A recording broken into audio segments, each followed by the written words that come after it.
Boa noite a todos, muita paz, muita força para essa semana que está se iniciando, né? E essa noite a gente vai conversar um pouco a respeito da questão do desprendimento dos bens materiais, né? E tem uma propaganda da OLX que ela fala bem o que a gente deve fazer com os bens materiais. Desapega, desapega, desapega, né? E essa é uma grande dificuldade nossa, né? A gente tem uma grande dificuldade ainda do desapego às coisas materiais, né? Porque a gente ainda não se vestiu da nossa verdadeira face, que é a face espiritual, né? Na verdade, nós somos espíritos, todo mundo sabe. Mas, embora nós saibamos, sempre que a gente vai se referir a alguma coisa relacionada ao espírito, a nós mesmos, a gente ainda tem aquele velho e errado hábito de dizer o meu espírito, né? Quando, na verdade, eu sou espírito. O que eu possuo é o corpo. Mas a gente ainda é tão materialista que, mesmo a gente sendo espírita, às vezes a gente incorre nesse erro, porque parece que nós somos um corpo que possuímos um espírito, quando, na verdade, a história é o inverso, né? Então, nós, sendo a nossa natureza real, espíritos, nós somos energia, nós somos força. Mas nós ainda necessitamos da matéria para a nossa caminhada rumo à evolução espiritual. Quanto mais evoluído a gente se torna, essa matéria ela se torna mais fluídica, né? Do nosso próprio corpo físico. Quanto mais arraigado a matéria nós somos, quanto mais atrasados espiritualmente nós estamos, mais pesado é o nosso corpo. Quanto mais próximo da animalidade, né? Mais pesado é o nosso corpo, mais materializado é o nosso corpo. E à medida que a gente vai evoluindo, em planetas mais evoluídos do que a Terra, por exemplo, a condição física desses espíritos são de corpos mais fluídicos, né? E aqui na Terra a gente ainda tem um envoltório relativamente grosseiro.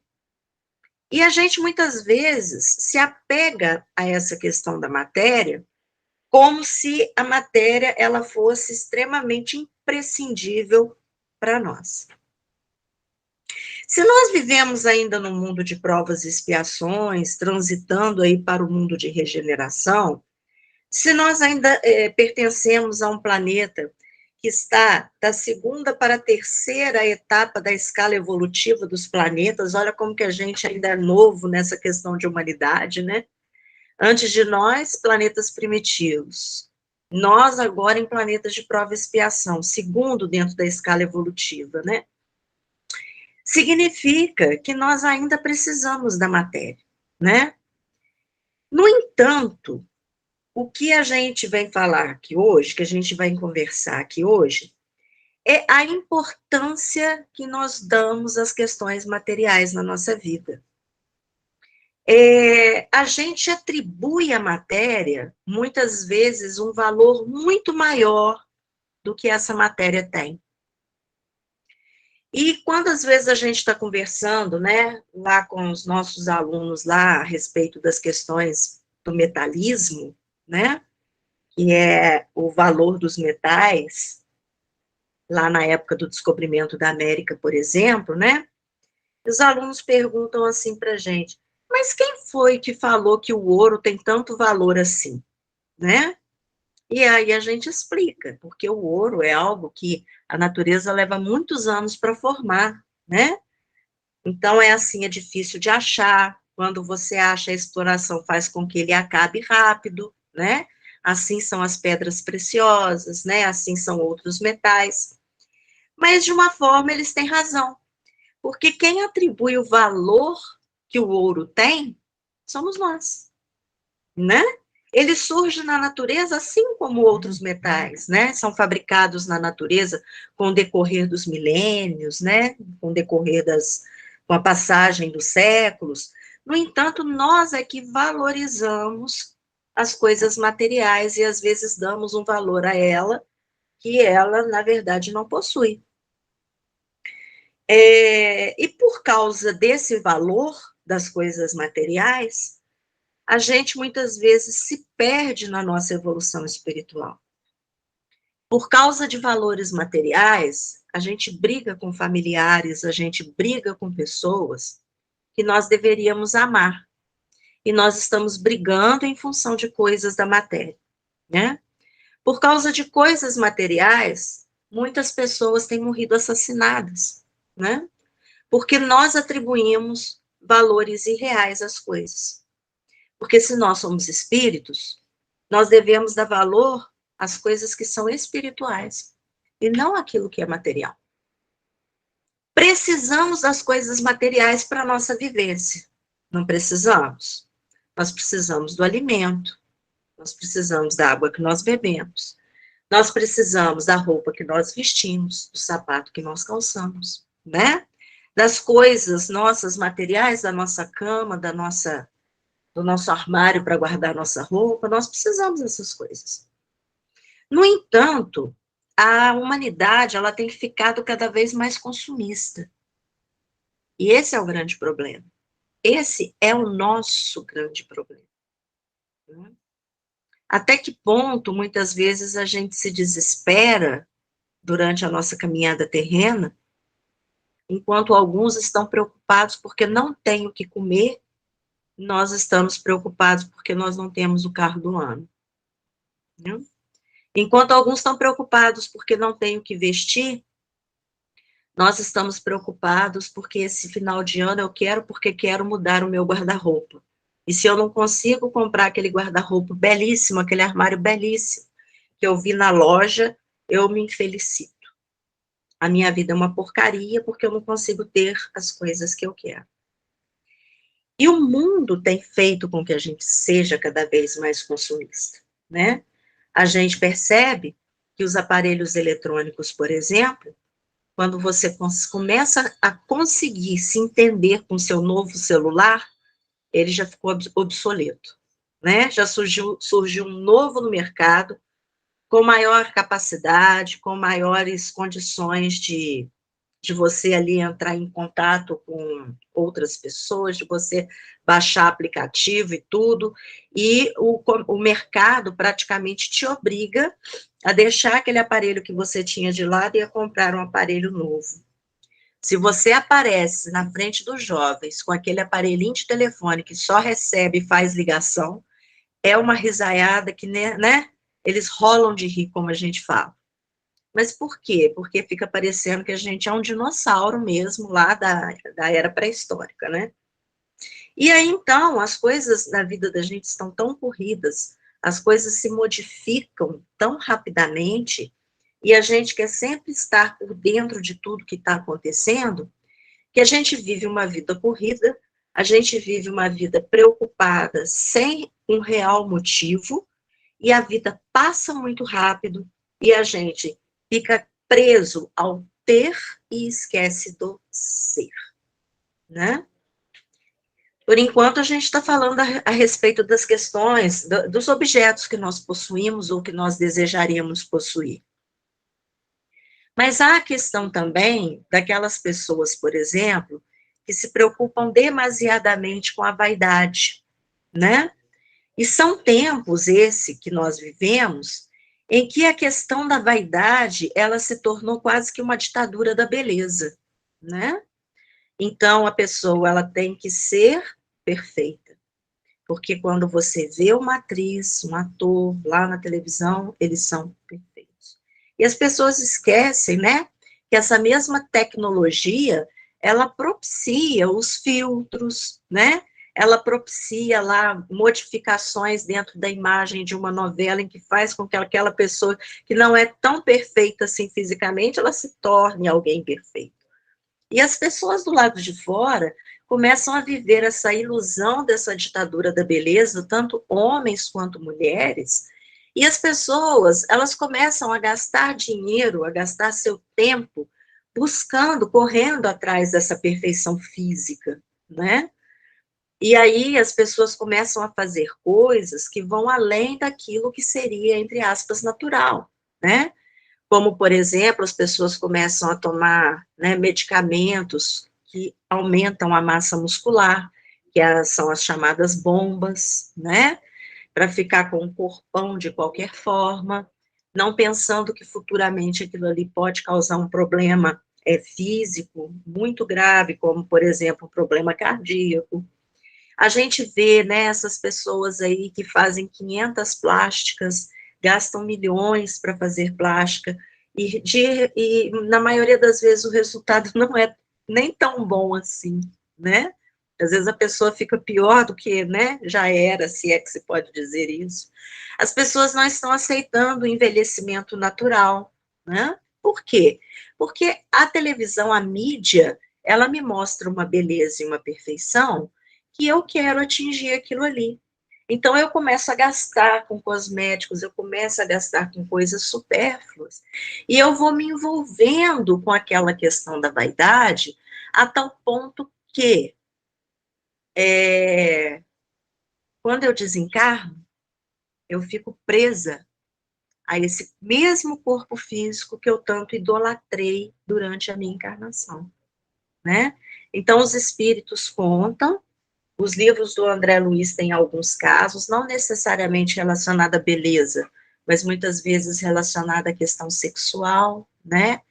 A questão de sensualidade, que tem alguma relação aí com essa questão da vaidade, de pessoas presas aos túmulos, presas ao corpo físico, que elas não aceitam a desencarnação, elas não aceitam que aquele corpo esteja passando por um processo de desintegração, né? Então, são coisas, essa situação nossa de ficar preso às coisas, é uma situação extremamente grave, é uma situação extremamente complexa, que nos traz muito prejuízo espiritual.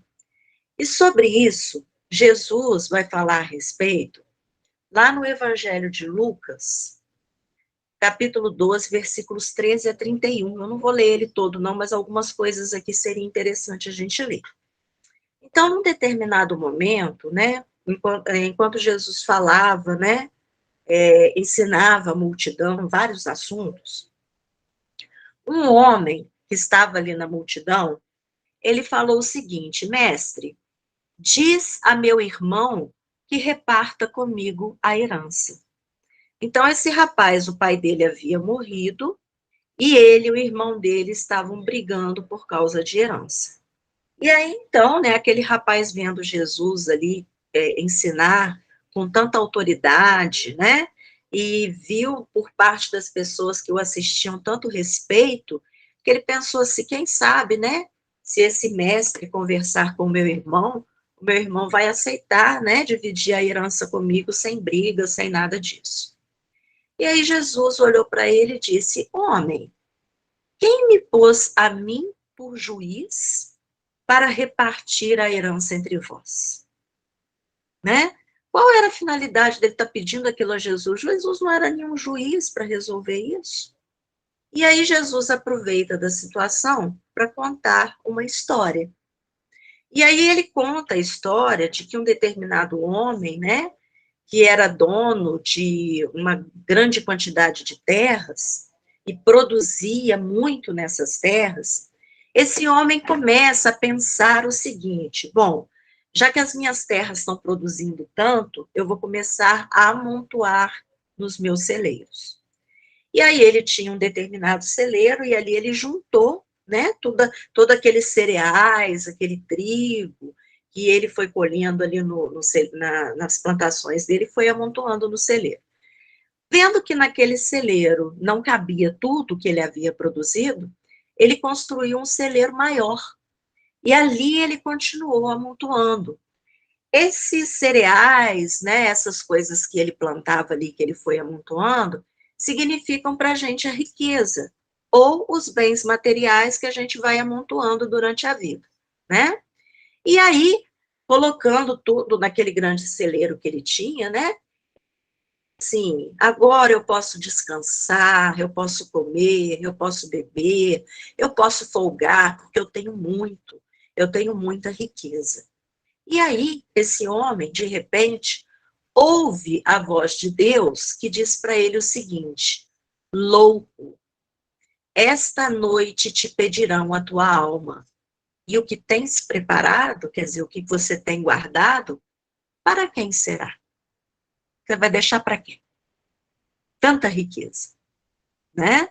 E chama ele de louco. Por que louco? Olha que loucura que você está fazendo, rapaz. Você está vivendo a sua vida pensando somente em amontoar bens, em amontoar dinheiro.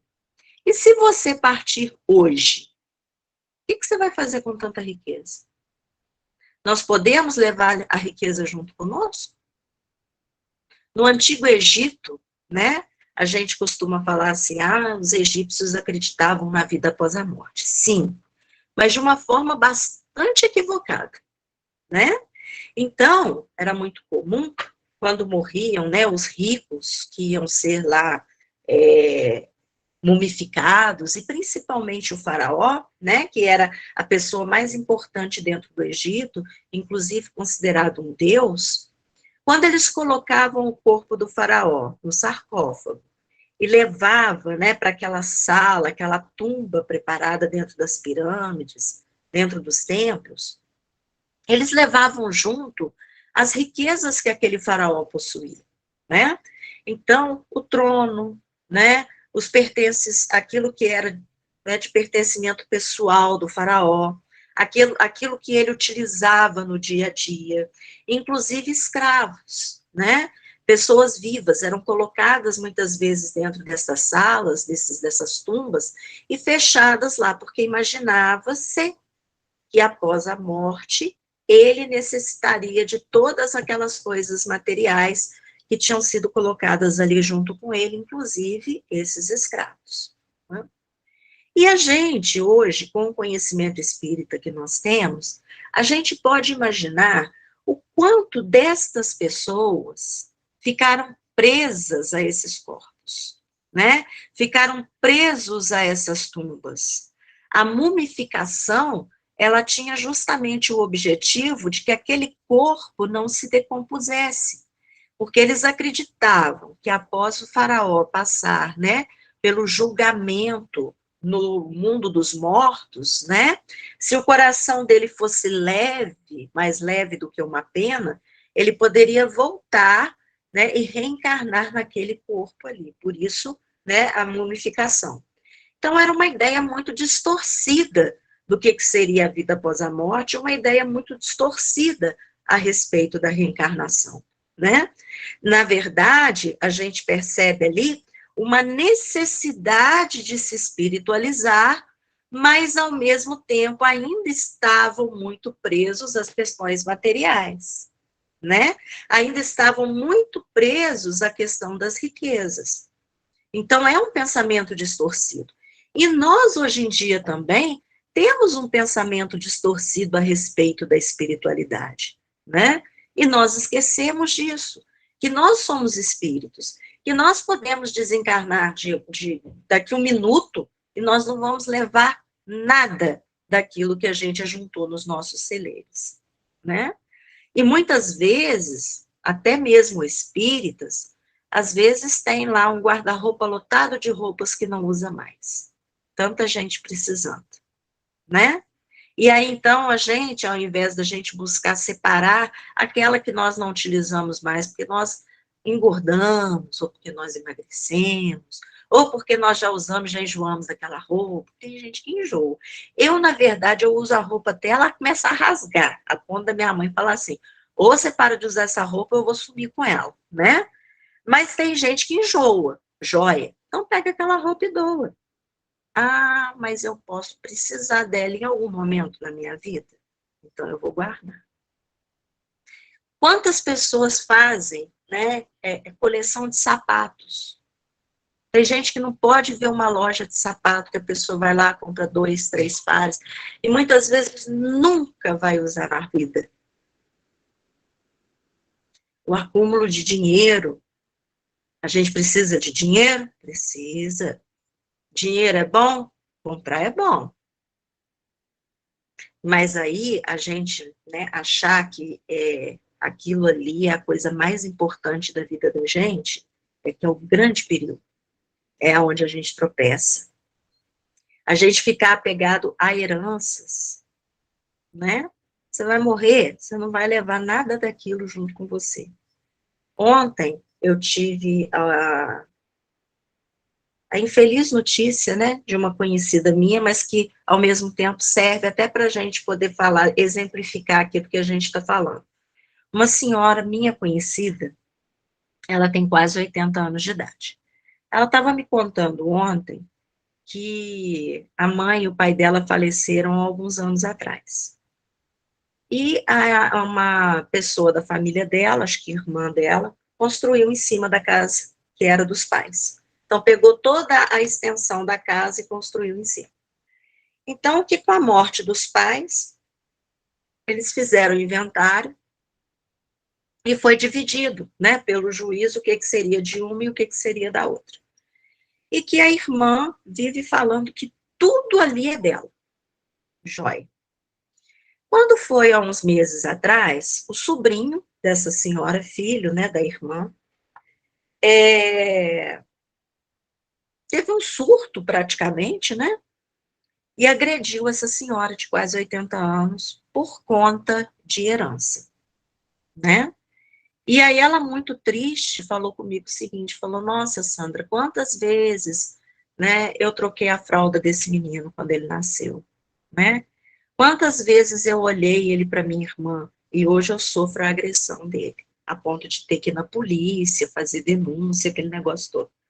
Então é uma situação muito, muito triste, uma situação muito chata, mas uma situação que aconteceu por quê? Por conta de uma casa que foi deixada pelos pais. Se ela desencarna de hoje para amanhã, ou se a irmã desencarna de hoje para amanhã, vai ficar tudo aí, né? Para que os herdeiros continuem nessa eterna briga por causa de um bem material. Bom, mas não são espíritas. E nós, espíritas? Será que em algum momento da nossa vida a gente também já caiu nessa esparrela? Né? De brigar por questões materiais, de fazer inimizade com parentes por questões de matéria, por questão de um carro, por questão de uma casa, né? Será que vale a pena? E enquanto a gente está brigando por isso, enquanto a gente está perdendo tempo com as coisas materiais, como é que está a nossa espiritualidade? Então, precisar da casa para morar, enquanto eu estou aqui encarnado, eu preciso. Se alguém quiser me tirar de lá, dentro do meu direito de estar dentro daquela casa, eu posso sim, né? Me valer daquilo que me protege, que é a lei, por exemplo. A gente também não precisa ser bobo, porque é espírita, né? No entanto, a gente fica brigando com as pessoas, fazendo inimizades por causa de herança. Sinceramente, não vale a pena. A questão do nosso corpo físico, que a gente falou, né? Nem o nosso corpo é nosso. Na verdade, nada que a gente tem é nosso.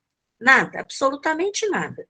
O nosso corpo é um veículo emprestado para que a gente possa transitar aqui na Terra. Que passado o tempo, quando ele vencer o prazo de validade, a gente vai ter que entregar esse corpo, né?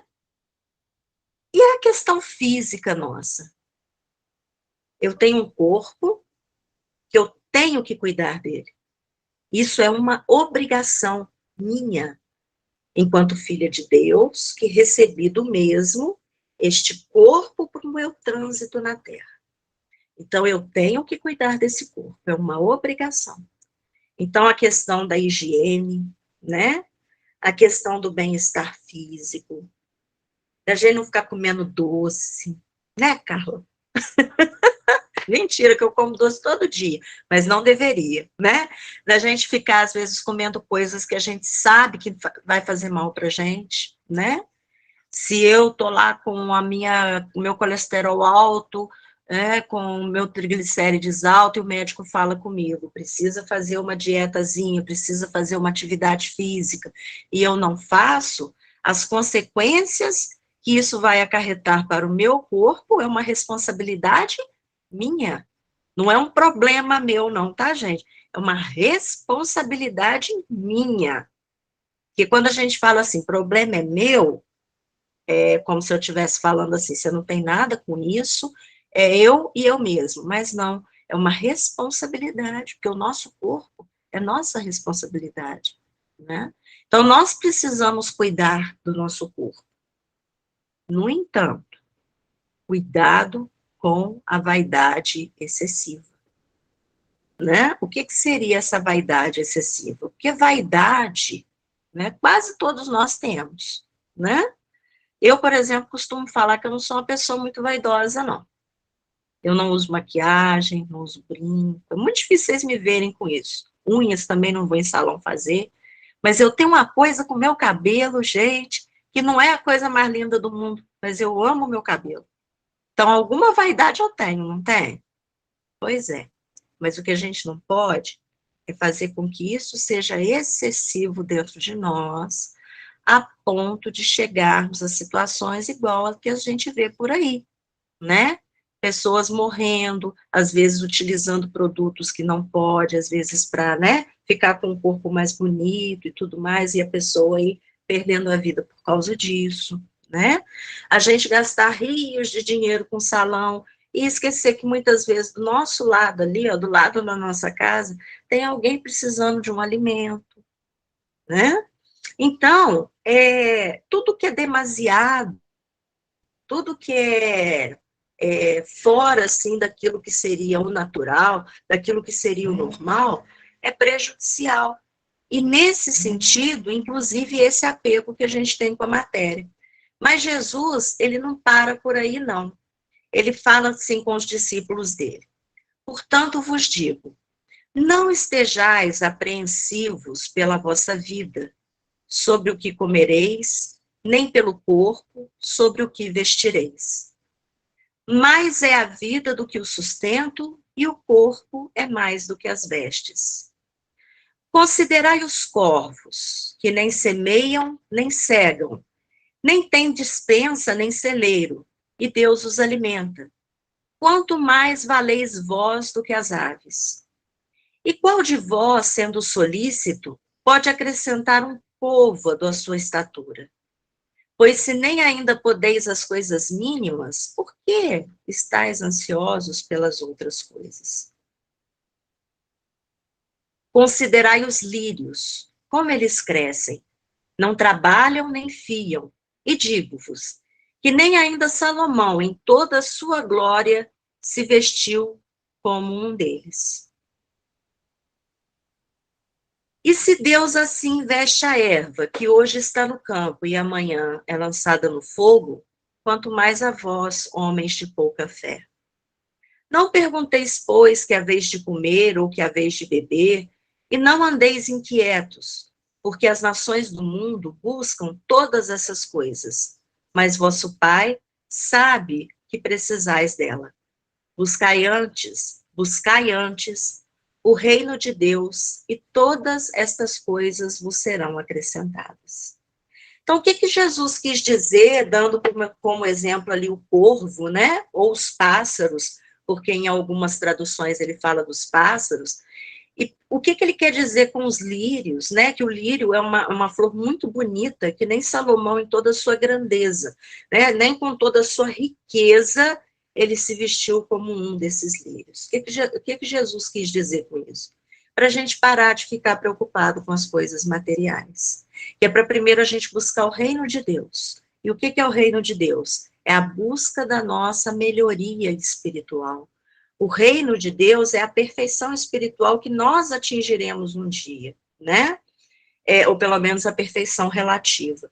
E quando ele fala para a gente buscar o reino de Deus, é a gente buscar aproveitar a nossa vida no sentido de espiritualização dos nossos sentimentos. A gente perde muito tempo com coisas banais. A gente perde muito tempo com coisas que nem têm tanta importância assim. Vocês devem conhecer a história de Marta, né? Então, Jesus, né, passando, né, por Betânia, ele se hospeda, então, né, na casa de Lázaro, que era irmão de Maria de Betânia, né, e de Marta. E ali, então, Jesus, né, se estabelece ali na casa deles e começa, então, a ensinar. E a Betânia, né, Maria de Betânia, ela se senta aos pés de Jesus e fica ali prestando atenção embevecida ali nos ensinamentos de Jesus. E a Marta, que era uma mulher extremamente preocupada com limpeza de casa, e nós aí podemos, né, achar muitas mulheres como a Marta hoje em dia, com a limpeza de casa, com a arrumação de casa, nada fora do lugar, aquele negócio todo. A Marta, ao invés de ouvir Jesus, né, ela começa a fazer um monte de coisa, né? Ali toda destrambelhada dentro de casa, tentando organizar tudo, aquele negócio todo. E Jesus, então, vai falar com ela. Vai chamar a atenção da Marta, né? Por quê? Porque em algum momento a Marta fala, Jesus, fala com a Maria para me ajudar, porque eu estou fazendo tudo sozinha, ela está aí sentada te ouvindo. E aí Jesus fala com ela, Marta, Maria escolheu a melhor parte. E qual é a melhor parte? Se ela estava ali ouvindo os ensinamentos de Jesus, é porque ela estava buscando a espiritualização. Enquanto a Marta estava preocupada com as coisas materiais, né? Nós, que às vezes temos a mania da limpeza, nós limpamos hoje, amanhã está tudo sujo de novo. É óbvio que a gente tem que limpar, né? Mas não ficar demasiadamente preocupado com aquilo, porque aquilo vai nos tomar um tempo que a gente poderia estar se dedicando a alguma outra coisa em benefício nosso e também de outras pessoas, né? Então, é a gente saber fazer a dosagem das coisas que estão nos prejudicando nesse sentido, nesse valor absurdo que a gente dá às coisas materiais, no sentido de nós, às vezes, ficarmos até com raiva, né? Nós ficarmos infelizes, nós ficarmos deprimidos diante de determinada coisa material que nós não conseguimos obter, né? Ou porque nós temos um salário baixo e aquilo nos deixa deprimido. Nossa, mas fulano ganha tanto. Aí a gente começa a se comparar, né? Fulano trabalha pouco e ganha tanto, eu trabalho o dia inteiro e ganho pouco. E aí a gente vai criando dentro da gente um sentimento de revolta, a gente vai criando dentro da gente um sentimento de inferioridade. E a gente estava conversando no nosso último estudo de quarta-feira lá no centro, falando a respeito da questão de céu e inferno, né? Então, a gente estava comentando que como que as pessoas, né, têm medo da morte. Por que as pessoas têm medo da morte?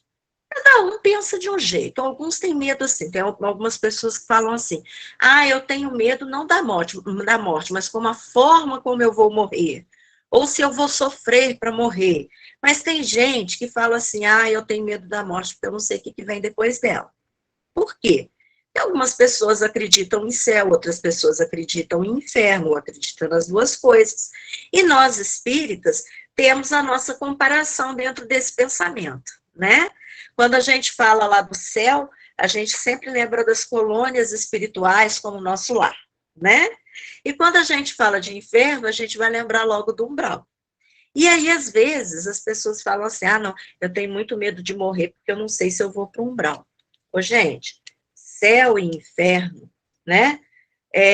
Lugar espiritualizado, o umbral, é a gente mesmo que faz. E sabe quando é que isso começa? Dentro da nossa cabeça. É hoje, não é depois que eu desencarno, não.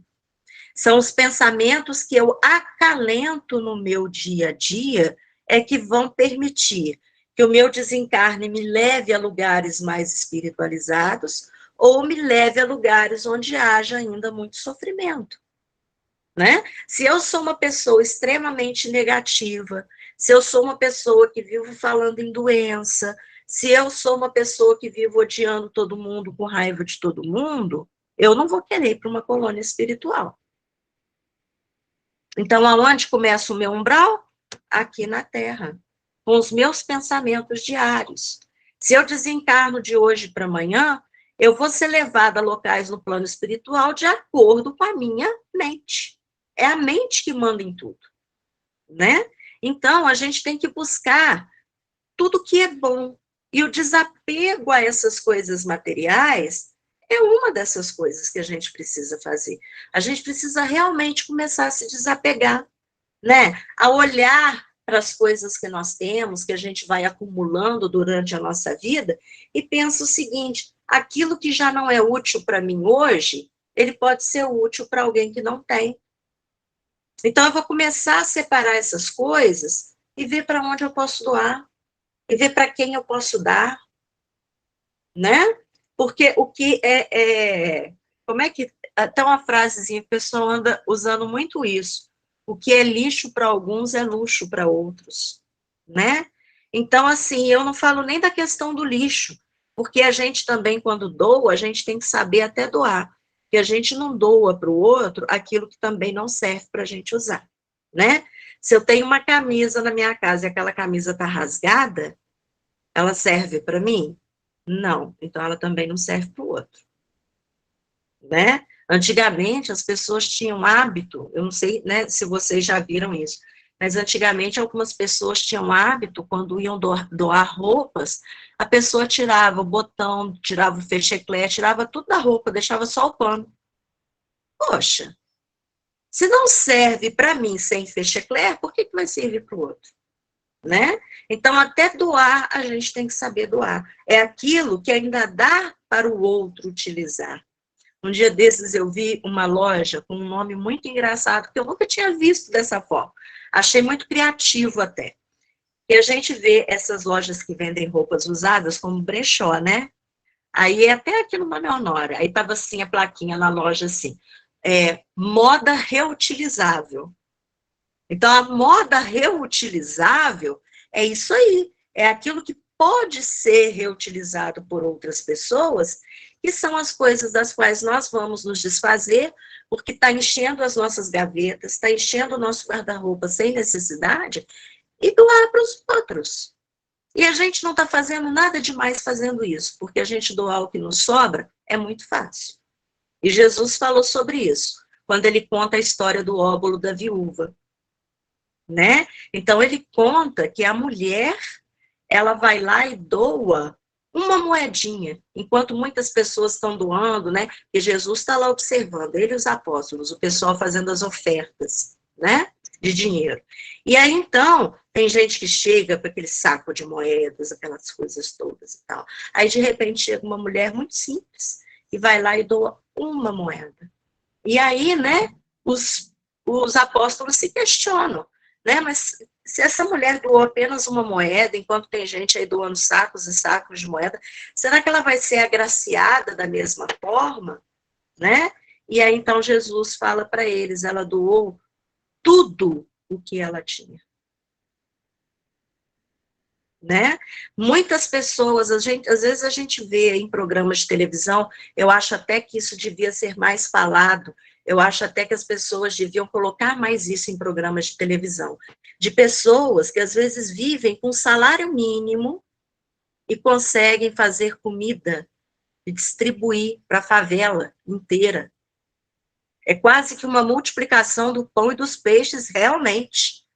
Que a pessoa é humilde, a pessoa é pobre, e a pessoa começa um projeto dentro da casa dela, e esse projeto vai crescendo de uma tal forma que aquela uma ou duas marmitinhas que ela dava lá, quando ela começou o projetinho dela lá, de querer ajudar pessoas que às vezes estão numa situação parecida com a dela, ela começa a receber doação daqui, doação dali, daqui a pouquinho ela está conseguindo distribuir 100, 200 marmitas, né?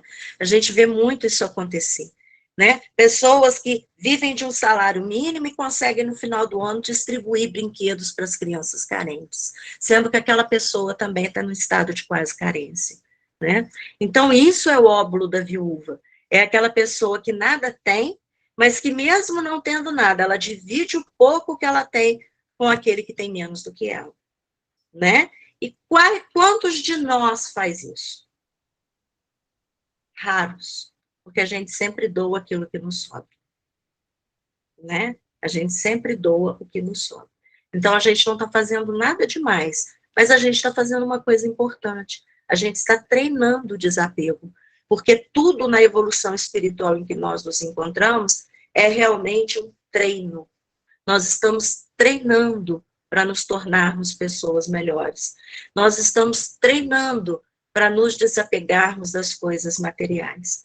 Esse final de semana mesmo, eu tive uma lição de treino, de desapego das coisas materiais, muito importante. A minha prima desencarnou na quinta-feira e o corpo dela seria enterrado no mesmo lugar que o meu irmão foi enterrado há 15 anos atrás. E quando eles vão fazer a exumação, né, abrir o túmulo para que o outro seja enterrado, uma pessoa da família tem que assistir à exumação. Sobrou para quem? Para a Sandra, certo? E a Sandra chegou lá o seguinte, tranquilo. Ó, só me chamar. O que eu vou encontrar lá, gente? Né? Ai, meu irmão desencarnou, o que eu vou encontrar lá são apenas os ossos. Tranquilo, eu sou espírita, eu sei que o espírito dele não está lá. Para quê? Foi um baque. Olha como que a gente se prende às coisas materiais. Olha só, gente. A gente sendo espírita, a gente sabendo que o espírito não está ali, que a pessoa mesmo, o espírito, ela mesma, não está ali. Mas quando abre aquilo ali, gente, você vê a roupa da pessoa e nada lá dentro, a não ser os ossos, você toma aquele baque. Olha como que a gente ainda está apegado à matéria, né? E hoje, preparando o estudo, eu pensei justamente nisso. Eu falei, olha que exemplo, né? Há pouco tempo. Como que a matéria ainda exerce um certo poder em cima da gente, né? Fiquei muito mal na sexta-feira por causa disso. Não foi tanto pelo desencarne da minha prima, que era algo que a gente já esperava, de acordo com as condições físicas que ela estava, né? No entanto, o que mais me causou impacto emocional foi a exumação dos restos mortais do meu irmão, né? Você vê lá aquele terno completamente vazio, onde há 15 anos atrás existia um corpo lá dentro, olha, como se a gente não tomar cuidado, a matéria, ela causa impactos na nossa vida. Se nós ficarmos sem dinheiro no meio do mês, a gente geralmente recebe no início. Se a gente chegar no meio do mês sem dinheiro, a gente fica num desespero. Olha como que a matéria ainda exerce um poder em cima de nós, do nosso psiquismo, do nosso emocional. Então, são essas coisas que a gente tem que começar a treinar para tirar isso da gente, né? Se nós temos vaidade excessiva, vamos diminuir essa vaidade um pouquinho, né? Não é deixar de ir lá, né, como as mulheres, por exemplo, de ir lá num salão. Hoje em dia os homens também vão, né? De comprar um perfume, uma coisa assim, mas nada que possa prejudicar, né? Nem as nossas finanças, nem o nosso lado espiritual. Né? Da gente se achar tanto, da gente ser tão vaidoso, que depois a gente tem que passar por essa situação de ficar preso a um corpo físico que já não corresponde mais. Como o caso o André Luiz conta lá dos espíritos que ficam lá presos aos corpos, né? Nas tumbas. Né? Que coisa horrível deve ser isso, né?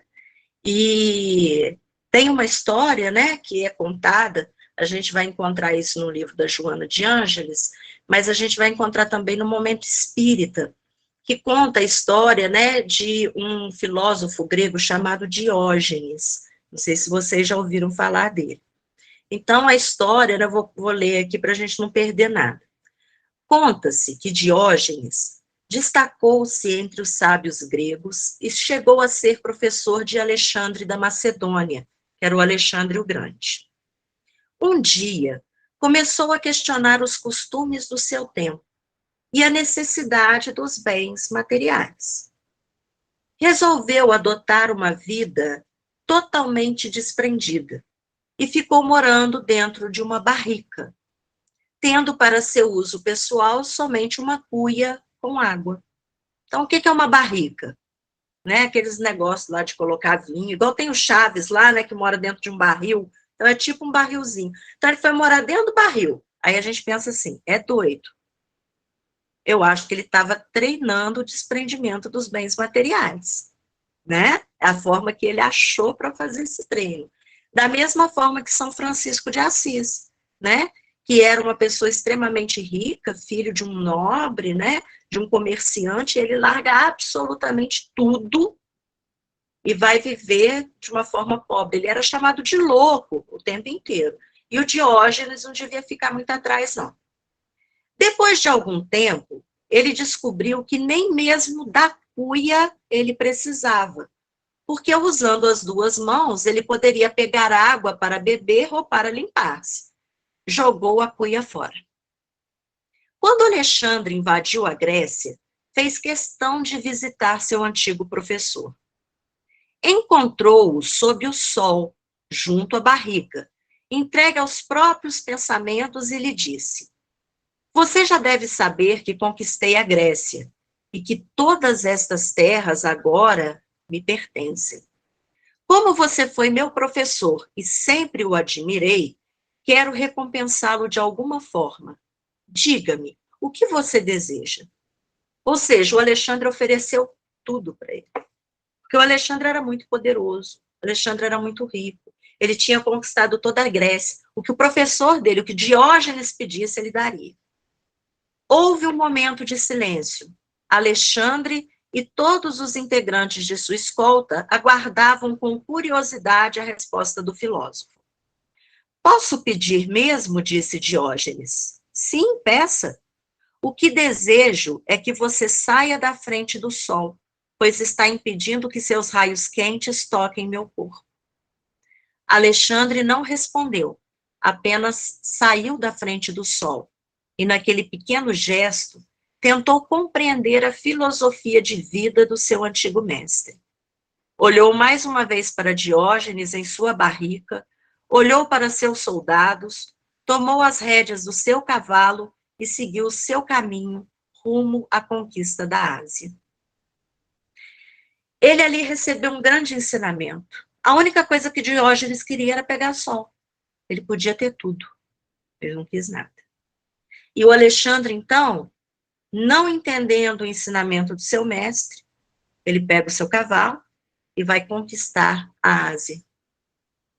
Alexandre foi um grande guerreiro. Ele conquistou uma parte da Europa, ele conquistou a Ásia, ele conquistou o Egito, na África. E quando ele morreu, o que ele levou de tudo isso? Nada. Ele só levou as mortes que ele causou. A situação dele no plano espiritual, né, do grande Alexandre, Alexandre Magno, Alexandre o Grande, não deve ter sido uma situação muito boa no mundo espiritual, né?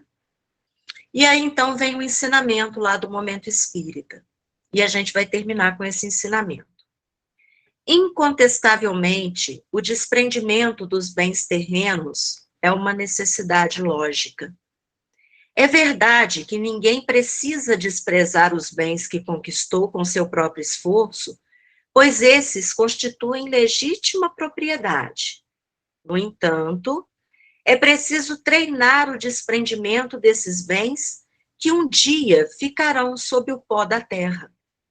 Além disso, há grande diferença entre possuir bens materiais e se deixar possuir por esses bens materiais.